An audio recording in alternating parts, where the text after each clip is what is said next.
ప్రపంచంలో రోజురోజు ఐటీలో సంక్షోభం పెరిగిపోతోంది. ప్రతిరోజు వందలాది మంది ఉద్యోగాలు పోతున్నాయి.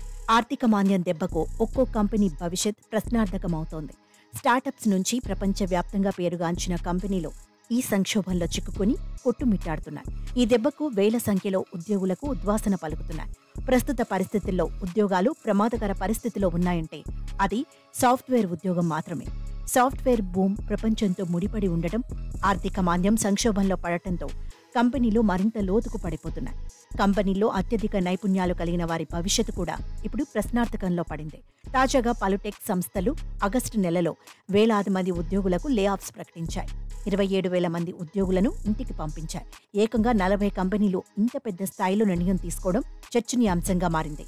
ఉద్యోగులకు ఉద్వాసన పలికిన కంపెనీల్లో ఐబీఎం, ఇంటెల్, సిస్కో వంటి ప్రముఖ సంస్థలు కూడా ఉండడం గమనార్హం.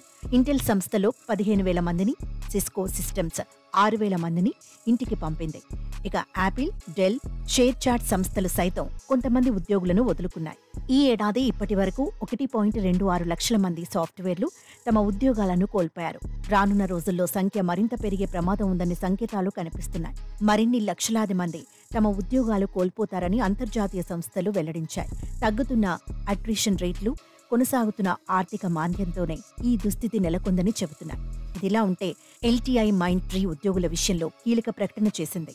ఉద్యోగులను ఆఫీసులకు రప్పించే దిశగా ఇక్కడ కూడా వారి ఆఫీసు పని దినాల్ని ఉద్యోగులకు లీవ్స్ కు లింక్ చేసింది. ఇక్కడ వారంలో ఖచ్చితంగా 4 రోజులు ఉద్యోగుల్ని ఆఫీసుకు రావాలని ఆదేశించింది. గైర్హాజరైన రోజున లీవ్గా పరిగణిస్తామని పేర్కొంది.